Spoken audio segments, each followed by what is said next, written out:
കമ്പല്ലൂർ ഭഗവതി ക്ഷേത്രത്തിൽ ഗായിക പത്മഭൂഷൺ KS ചിത്രയുടെ ജന്മദിനത്തിൽ സംഗീതാർച്ചന സംഘടിപ്പിച്ചു. രാവിലെ മുതൽ വൈകുന്നേരം വരെയാണ് സരസ്വതി മണ്ഡപത്തിൽ പരിപാടി സംഘടിപ്പിച്ചത്. മലയോര മേഖലയിൽ നിന്നുള്ള നിരവധി കലാകാരന്മാർ സംഗീതാർച്ചനയിൽ പങ്കെടുത്തു. തുടർന്ന് ചുറ്റുവിളക്ക് തെളിയിച്ച ശേഷം പഞ്ചരത്ന കീർത്തനം പാടി ത്യാഗരാജ മംഗളത്തോടുകൂടി പരിപാടി സമാപിച്ചു.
നിങ്ങൾ സ്വർണ്ണാഭരണങ്ങൾ വാങ്ങുമ്പോൾ വഞ്ചിതരാകാതിരിക്കാൻ ജാഗ്രത പാലിക്കുക.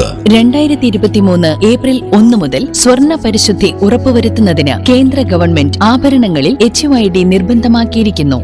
100% ആഭരണങ്ങളും HUID മുദ്ര ചെയ്ത മലയോര മേഖലയിലെ ഒരേയൊരു ജ്വല്ലറി പടിഞ്ഞാത്ത് golden diamonds, Cherupuzha, Alakode, Padiyotchal, wholesale division, Thrissur.